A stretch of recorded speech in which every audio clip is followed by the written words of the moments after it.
With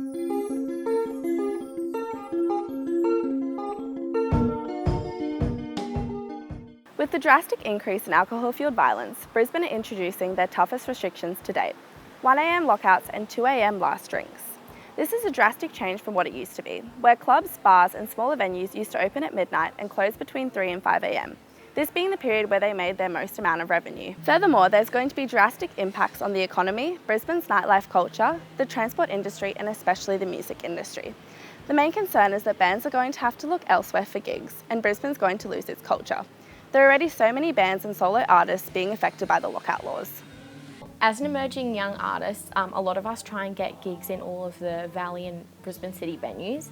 Places like TBC, the Zoo, the Foundry, the Bright Side, even the Triffid and the Tivoli, which are slightly bigger venues, and all of these places will really be affected if these lockout laws come into place. Brisbane is really going to fight these changes. I feel like a lot of people will protest these changes by not coming to any of the gigs and not coming to the Valley and the City. Do you support the enforcement of lockout laws in Brisbane? No, not at all. I support education and I support people being taught what's okay and what's not. 4 years ago, we booked a band called Roofers for $750, their first interstate show ever, and last Saturday they just played to 9,000 people at the River Stage. They're about to go do America for 4 months. They just did Coachella. Like, they're huge. Yeah. They developed and they were able to grow because they were nurtured by people like us who were willing to book them for small fees while they were still developing, you know? Yeah, it's going to be unfortunate for bands who don't have a place to go to continue to grow their fan base in the city that they need to, and also for DJs in the same situation. Fritz. I'm a beginning, musician. I don't have a lot of popularity.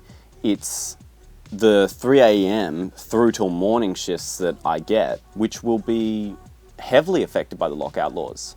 That time between 3 a.m. and 6 in the morning, or when the sun comes up, is prime time for beginning DJs and musicians. That's when we get our spot. By limiting the hours in which you serve drinks, you drive a lot of Australians out of the clubs. And that means there's going to be less DJs that need to perform and musicians, and it's going to limit the amount of musicians and DJs that are actually getting any airtime. The government's aim is to decrease violence, similar to what they did in Sydney. However, although statistics of people being assaulted has dropped 26%, the amount of people going clubbing has also dropped. So those going out are actually at a higher risk.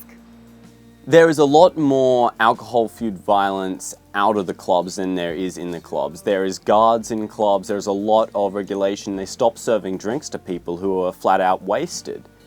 Pushing people onto the streets is going to create more violence.